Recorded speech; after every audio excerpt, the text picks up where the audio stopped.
Baik, selanjutnya pembicara selanjutnya yaitu Bapak Roy Himawan sebagai Direktur Ketahanan Kefarmasian dan Alat Kesehatan.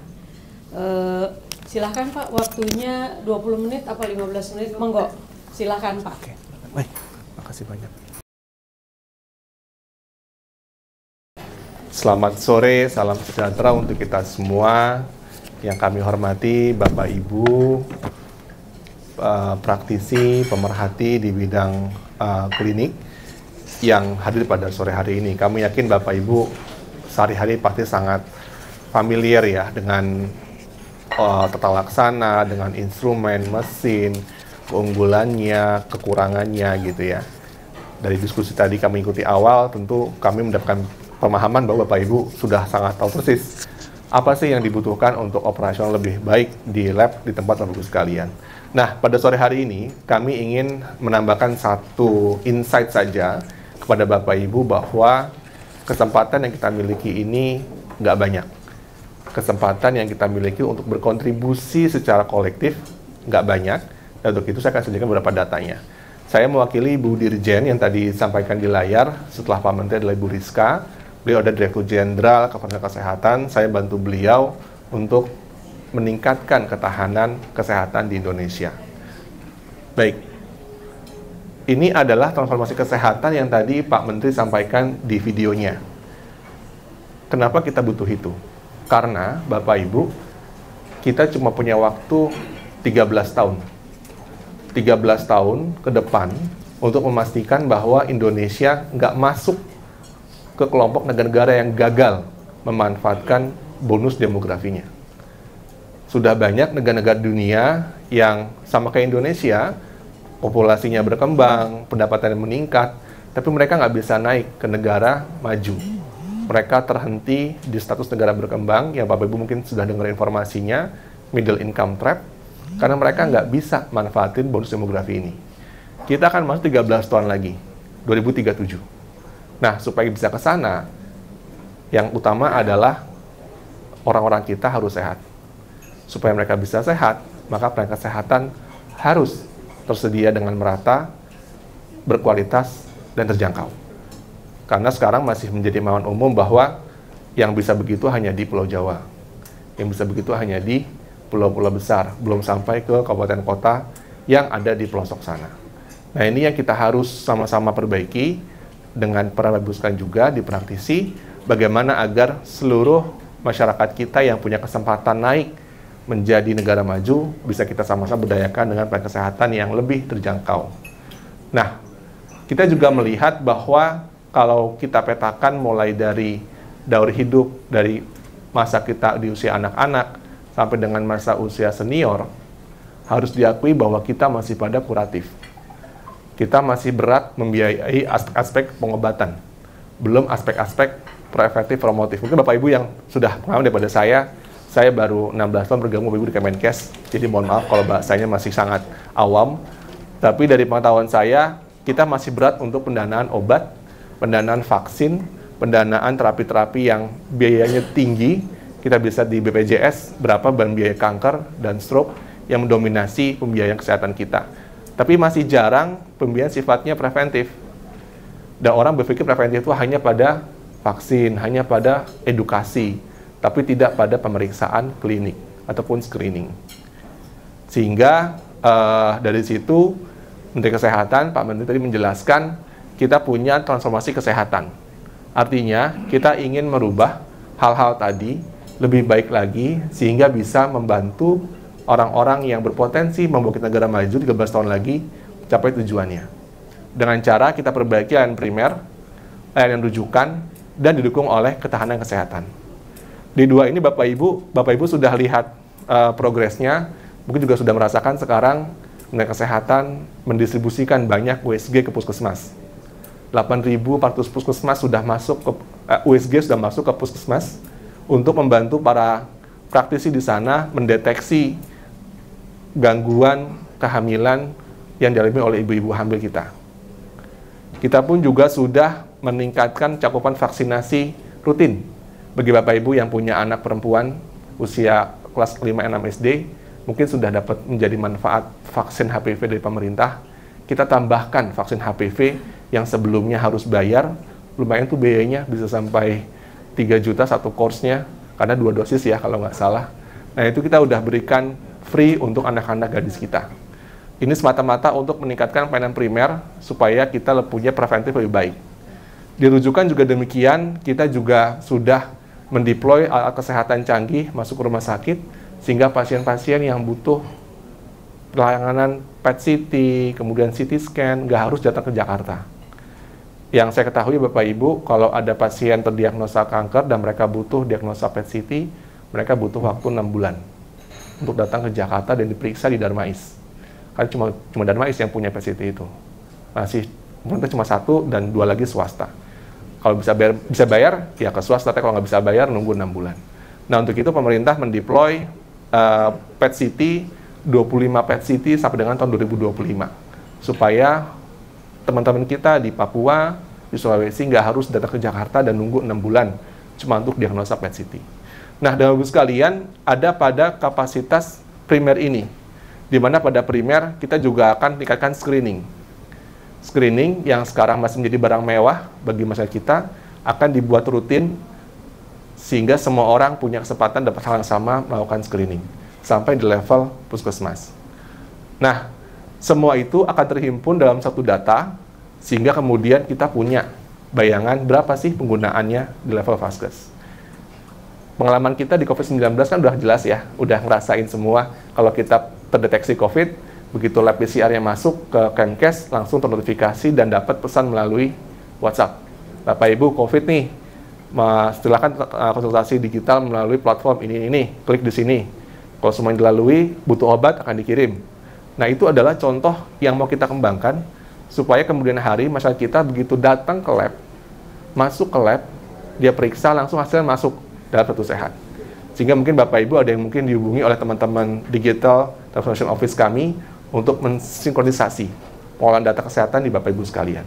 Harapannya adalah supaya masyarakat melalui app-nya, Satu Sehat Mobile, sudah bisa mendapatkan status kesehatan dari hasil pemeriksaan di lab Bapak Ibu sekalian.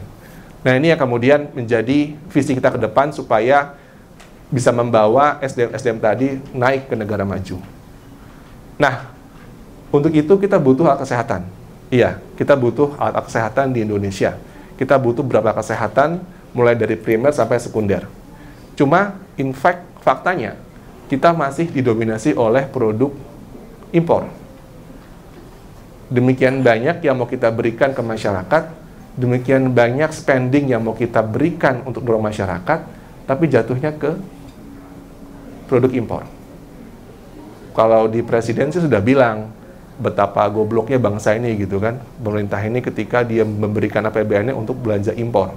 Sehingga kita perlu mengubah untuk kemudian mendirikan semakin banyak industri dan kesehatan produksi dalam negeri. Inilah mengapa tadi Pak Menteri di awal mengatakan kita akan spending banyak nih, maka yuk industrinya dibangun supaya kita bisa mengejar gap ini. Kita bisa gapnya jauh sekali. Untuk izin edar saja kita masih ketinggalan hampir dengan 17.000. Dari jenis produknya pun kita ketinggalan hampir dengan 300 jenis. Padahal kita punya 115 produsen AKAS IVD. Ini yang kemudian membuat kita berpikir kita mesti mengerjakan sesuatu bareng-bareng supaya kita bisa merubah gap ini. Kita punya lebih dari 10 puskesmas, 1.000 laboratorium, 3.000 rumah sakit, yang itu semuanya adalah pengguna. Adalah orang-orang yang akan berkontribusi dalam menutupi gap ini.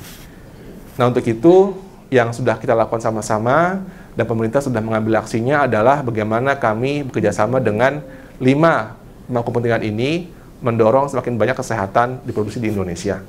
Kami bekerjasama dengan teman-teman akademisi, agar mereka punya penelitian lebih baik di bidang industri dan tempat diagnostik. Kemudian kita juga mencoba untuk berkolaborasi bersama komunitas, bersama industri, agar semakin banyak industri akan tumbuh di Indonesia. Semakin banyak pilihan bagi Bapak Ibu yang berasal dari produk dalam negeri. Dan untuk itu, kita pun juga intervensi di beberapa tahapannya. Di fase riset, kita mendanai beberapa penelitian Bapak Ibu sekalian, jadi feel free untuk nanti bisa konsultasi kalau ada penelitian-penelitian terkait dengan IVD. Kita juga mendorong, seperti Pak Menteri sampaikan, industri-industri memproduksi di Indonesia. Tentu ini juga akan membantu Bapak Ibu dalam menyediakan kesehatan yang bermanfaat dan sesuai standarnya. Dan juga di sisi pasar kita pun memberikan afirmasi untuk produk dalam negeri supaya dapat diserap oleh vaskes-vaskes pemerintah. Ini sudah kita lakukan bersama-sama dengan mitra-mitra tadi. Nah, secara mandat, hal tersebut akhirnya dirangkum dalam Undang-Undang Kesehatan. Bapak Ibu bisa sama-sama cek juga bahwa sekarang kita sudah punya Undang-Undang Kesehatan. Undang-Undang Kesehatan baru merevisi Undang-Undang tahun 2009 dan menjadi undang-undang dengan masa penyusunan pengesahan paling cepat panjang sejarah. Kita bisa selesaikan Undang Kesehatan, mereformasi semua bidang kesehatan kurang dari waktu 1,2 tahun. Bayangkan dengan undang-undang lain, yang mungkin Bapak Ibu juga perhatikan di medsos, kalau udah masuk undang-undang, tracknya akan lama sekali disahkan oleh DPR. Tapi kita bisa sahkan dalam waktu kurang dari 1,2 tahun. Mengapa cepat? Karena semuanya menghimpun concern mangkuk kepentingan. Termasuk adalah mengutamakan penggunaan dalam negeri, termasuk adalah industri kesehatan dalam negeri. Nah, untuk itu kami kembali pada forum ini memberikan insight pada Bapak Ibu sekalian bahwa yuk sama-sama kita dorong pengguna dalam negeri agar yang kita berikan kepada masyarakat punya manfaat lebih. Nah, ini juga beberapa aktivitas yang sudah kita lakukan. Jadi kami tidak sekedar memberikan perintah, tapi juga mendampingi para industri. Kita mendampingi mereka untuk dapat melakukan riset dengan capacity building. Kita mendampingi mereka untuk dapat terekspos ke media-media luar dan juga menghubungkan dengan para pengguna kesehatan. Ini adalah upaya-upaya dengan pemerintah agar industri negeri kita bisa tumbuh. Dan pada sore hari ini kami kembali mengundang Bapak Ibu sekalian untuk bisa menggunakan produk dalam negeri. Dan sebagai salah satu assurance-nya, aksi ini juga sudah mendapatkan dukungan dari organisasi global. Jadi Bapak Ibu sekalian, setelah pandemi kemarin, ternyata semua orang sadar bahwa mekanisme saat ini kita punya untuk mensuplai lab, rumah sakit dengan single source, itu betul-betul rentan terhadap gangguan. Ketika pandemik melanda, semua negara menutup pintu perbatasannya, maka kita kehilangan semua sumber daya untuk melayani masyarakat. Dan ini nggak cuma di Indonesia, Bapak Ibu. Terjadi di semua negara. Sehingga FINE, organisasi dunia di bidang diagnostik, bekerjasama dengan Indonesia, bagaimana kita bisa bangun kapasitas di Indonesia. Dan beberapa kegiatan sudah kita lakukan, kita menjadi anggota tetap di FINE, kemudian kita membantu industri meningkat kapasitasnya sehingga selevel dengan global, dan kita dampingi mereka dalam beberapa pelatihan. Dan bahkan, kalau Bapak Ibu semua mendukung, kita akan punya standar dunia pertama untuk open system NAAT, Nucleic Acid untuk open system PCR. Kita akan punya standar dunia pertama di seluruh Indonesia dengan bantuan Bapak Ibu sebagai penggunanya. Nah, untuk itu kami kembali mohon agar industri dalam negeri kita bisa menjadi perhatian kita semua. Untuk itu, pada kesempatan ini, saya hanya ingin bilang bahwa Bapak Ibu, kita ada pada momen yang nggak akan kejadian lagi seumur hidup. Kan begitu ya? Kita semua udah melewati nih masa pandemi. Dan kita semua udah jadi orang-orang yang lolos dari pandemi, kan begitu ya? Ada beberapa dari kita, keluarga kita, teman kita mungkin nggak lulus dari pandemi gitu ya. Udah duluan menghadap Yang Maha Kuasa. Nah, kita sebagai orang yang lulus dari pandemi tentu punya kewajiban belajar dari pandemi kemarin. Salah satunya adalah bagaimana kita punya kesehatan lebih resilient ketika ada masalah. Nah, itu dapat kita atasi dengan produk dalam negeri yang dapat kita gunakan sesuai dengan standarnya. Untuk itu, kami kembali mohonkan agar program kita bisa menjadi perhatian Bapak Ibu sekalian, dan apabila ada kendala, apabila ada masalah, kami mohon feel free untuk segera komplain kepada Kemkes. Misalnya Bapak Ibu nih, beli alkes dalam negeri, ternyata alkesnya tidak seperti bayang Bapak Ibu sekalian, tidak seperti dijanjikan, feel free lapor pada kita. Lapor kita akan tindak industrinya. Kita akan klarifikasi, lihat buktinya, kita uji sama-sama, kalau hasilnya jelek, kita cabut NIE-nya. Kalau masih nggak manjur juga, kita cabut izin industrinya. Jadi feel free Bapak Ibu, kalau ada masalah, kontak kami di Kemkes. Kita bisa dihubungi via halokemkes.go.id. Kemudian juga ada kanal pelaporannya. Silakan feel free untuk bisa melapor, untuk bisa kita follow up bersama-sama. Hanya dengan begitu saja, kita bisa bangkit dari pandemi dengan hal lebih baik lagi bagi mereka kita. Demikian dari saya, terima kasih untuk kesempatannya. Wassalamualaikum warahmatullahi wabarakatuh. Ada dua kesempatan untuk bertanya, silakan. Baik, jadi mungkin saya ingin menambahkan, jadi untuk bioteknologi, jadi saya Rumah Sakit Universitas Indonesia sudah bekerja sama dengan ITB, dengan bioteknologi ITB. Jadi ada dokter-dokter as a user, Pak. Jadi saya mau lapor juga ke Pak Roy. Dokter-dokter saya ada dokter bedah jantung, dokter ortopedi untuk mengembangkan alat-alat ke arah alat ortopedi. Jadi itu sudah ada, Pak. Kami dapat beasiswa dari ITB. Barangkali berita baiknya biar teman-teman kita yang ada di rumah sakit lain juga tertarik. Itu jelas untuk anak-anak muda. Kalau kita lihat juga di Korea, saya lihat juga PhD-nya itu yang mengerjakan itu masih kecil-kecil sekali ya. Jadi dan mereka mengembangkan IVD. Jadi seperti itu, barangkali itu harapan kita ke depan. Tapi apapun harapan itu, tentu kita harus saling bahu-membahu untuk menjalankan semua rencana pemerintah dan ketahanan kesehatan itu sendiri. Barangkali sudah cukup ya dokternya. Terima kasih untuk semua kontribusinya. Tetap bersemangat. Terima kasih. Wassalamualaikum warahmatullahi wabarakatuh. Waalaikumsalam. Terima kasih Dr. Astuti. Udah sekolah di teknologi ITB. Udah buka ya?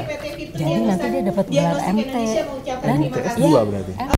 Sebelumnya kami informasikan bahwa PT Virtu Diagnostik Indonesia adalah merupakan manufacturer untuk produk-produk IVD, baik instrumen maupun reagen. Instrumen kami memiliki brand Versentra, sementara untuk reagennya kami memiliki brand Virtu DX. Dr. Marina, saya sangat tertarik dengan pertanyaannya tadi cukup menarik. Kami akan sedikit memberikan feedback bahwa di PT Virtu Diagnostik Indonesia 100% adalah anak bangsa. Tidak ada satu orang pun yang bukan dari Indonesia, baik mulai dari R&D, manufacture, QC, sampai dengan pemasaran, semua diisi oleh anak bangsa. Baik, terima kasih. Kemudian kita mohon Dr. Astuti, Dr. Yudis dan Pak Roy untuk berfoto sebentar di depan, silakan.